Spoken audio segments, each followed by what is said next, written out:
Mike Huckabee gave a tremendous speech last night. I have it recorded and want to share it with you. If you enjoy red meat in a speech, it doesn't get any better than this. Thank you very much. I was so very honored to be asked to address one of this week's themes, We Can Do Better. And then I was backstage and I heard some folks say that after hearing me speak, the delegates are going to say, we sure can do better than Huckabee. And that's when they will unanimously nominate Mitt Romney to be the next president of the United States of America. I want to say that Tampa has been a wonderful and hospitable city, and I'm grateful for all that they've done for us. But the only hitch in an otherwise perfect week was the awful noise coming from the hotel room next door to mine. Turns out it was just Debbie Wasserman Schultz practicing her speech for the Democratic National Convention in Charlotte next week. Bless her heart. 4 years ago, Mitt Romney and I were opponents. We still are, but we're not opposing each other. No, we are mutual opponents of the miserably failed experiments that have put this country in a downward spiral. The United States of America was originally an experiment, but it was an experiment in recognizing God-given individual liberty and creating a government in which no one is deemed better than another, and in which all of us are equal. Not equal in abilities, but equal in intrinsic worth and value. It is the essence, not just of who we are, but what we are. Now, let me just say to those who question how once rivals can be now united, it's quite simple. We have Barack Obama to thank. It was Barack Obama who said, "You didn't build it." Translation, it doesn't belong to you. Well, no small differences among us in our party approximate the vast differences between the liberty-limiting, radical left-wing, anti-business, reckless spending, tax-hiking party of Barack Obama, Harry Reid, and Nancy Pelosi versus an energized America who knows we can do better.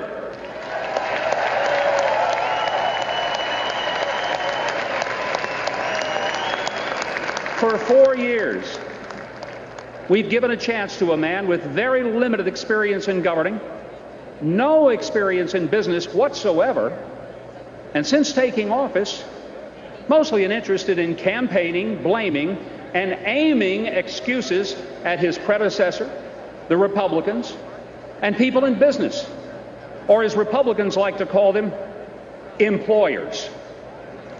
We've stagnated into an economy that has taken all that hope right down the slope and has left millions without jobs, forced out of their homes by foreclosure, herded into dependency upon a government that promises us candy but gives us cavities. Barack Obama seems intent on enrolling more people on food stamps. Mitt Romney's focus is going to be on generating more jobs that will make food stamps unnecessary for them. We know full well we can do better. Mitt Romney turned around companies that were on the skids. He turned around a scandal-ridden Olympics that was deep in the red into a high point of profit and patriotic pride. And he turned around a very liberal state when he erased a deficit and replaced it with a surplus. Do you remember when Barack Obama said that if he couldn't turn things around in 3 years, it'd be a one-term proposition? Well, it's been almost 4 years. I say let's make him a proposition he can't refuse. Let's vote him out.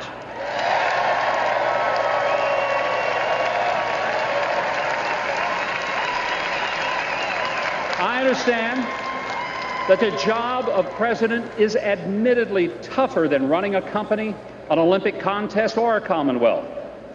But when one sees what even Bill Clinton noted was a sterling record of problem solving that has marked the life of Mitt Romney, we are confident that we will do better. I am thrilled to say Mitt Romney has been loyal to his lovely wife, who knocked it out of the park last night in this arena.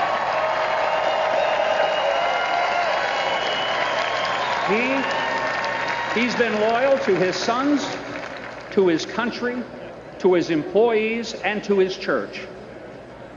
Well, I'm sure now that the press is going to tell you he isn't perfect. But my friends, for the past 4 years, we've tried the one that the press thought was perfect, and that hasn't worked out all that well for us. That's why tonight I tell you, we can do better. Our founding fathers left taxation and tyranny, seeking religious liberty and a society of meritocracy rather than aristocracy. What they created was a bold experiment in government, believing that God gave us unalienable rights, and that the role of government is simply to make sure that those rights are protected. So fearful were they that the government would grow beyond their intention, that even after crafting our magnificent Constitution, they said, we can do even better. They added amendments. We call them the Bill of Rights. Those Bill of Rights limit what the government can do, and they guarantee what we, the people, have the unimpeded right to do, whether to speak, assemble, worship, pray, publish, or even refuse intrusions into our homes. Many of those founders died to pass on that heritage.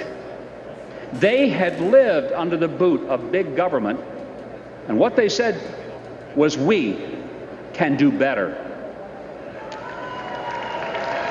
As a kid growing up in a household, my dad never finished high school. I grew up in a family in which no male upstream from me had ever finished high school, much less gone to college. But I was taught that even though there was nothing I could do about what was behind me, I could change everything about what was in front of me. My working poor parents told me that I could do better. They taught me I was as good as anybody else.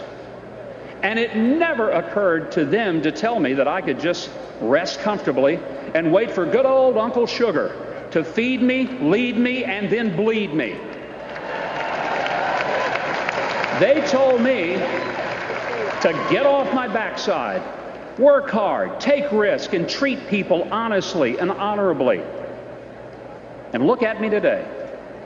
I've become, as the press like to label me, a failed candidate. Oh, it's true, I have fallen from the high perch of politics, and now I wallow in the mud of the media. But I still know that as a country, we can do better. And with Mitt Romney and Paul Ryan, we will do better.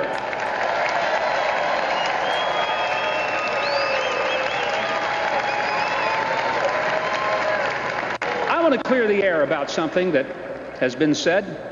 People wonder whether guys like me, an evangelical, would only support a fellow evangelical. Well, my friends, I want to tell you something. Of the 4 people on the 2 tickets, the only self-professed evangelical is Barack Obama.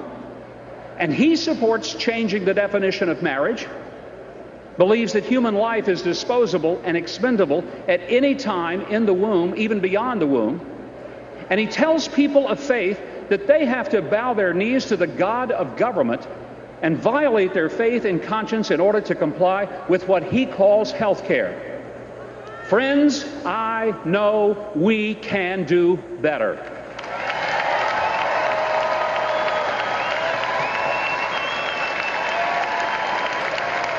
Let me say it as clearly as possible that the attack on my Catholic brothers and sisters is an attack on me. The Democrats have brought back that old dance, the limbo. to see how low they can go in attempting to limit our ability to practice our faith. But this isn't a battle about contraceptives and Catholics, but about conscience and the Creator. Let me say to you tonight, I care far less as to where Mitt Romney takes his family to church than I do about where he takes this country.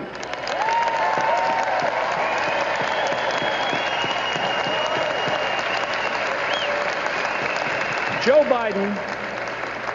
Biden said, "Show me your budget, and I'll tell you what you value." Well, in the Senate, Joe's party hasn't produced a budget in 3 years. What does that say about their values? And by the way, speaking of budgets, Joe Biden's budget shows that while he wants to be very generous with your money through higher taxes and government spending, for years he gave less than 0.2% of his own money to charity. He just wants you to give the government more so he and the Democrats can feel better about themselves. Mitt Romney has given over 16% of his income to church and charity.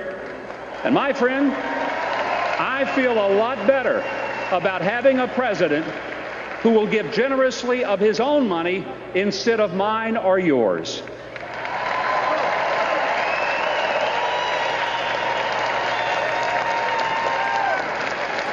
My concern is not Barack Obama's past, but my concern is for the future.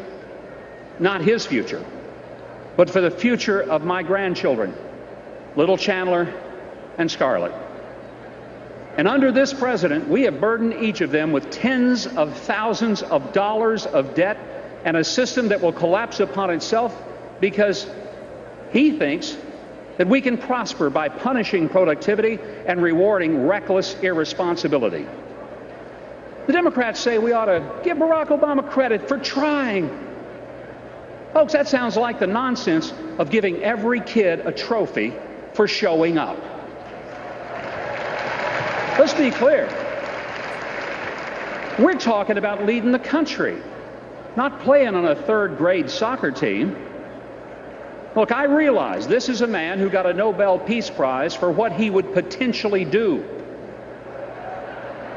But in the real world, you get the prize for producing something, not just promising something.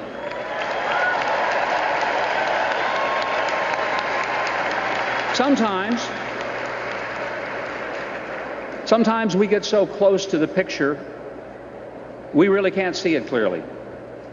I've had the privilege of working with Bono for the past few years in the One campaign to fight AIDS and hunger and disease around the world.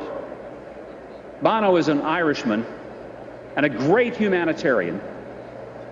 And I remember him telling me of his admiration for America. He said, "America's more than just a country. We're an idea."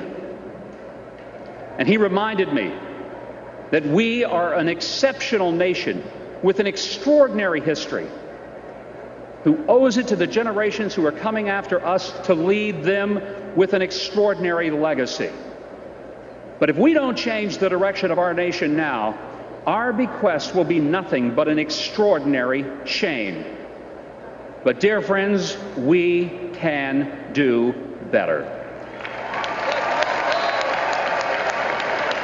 President Obama is out of gas, and Americans are out of patience, and our great republic is almost out of time. It's time that we no longer lead from behind, but that we get off our behinds and leave something lasting for those who came after us, instead of a mountain of debt and a pile of excuses. Tonight, it's not because we're Republicans, it's because we are Americans that we proudly stand with Mitt Romney and Paul Ryan, and we say, we will do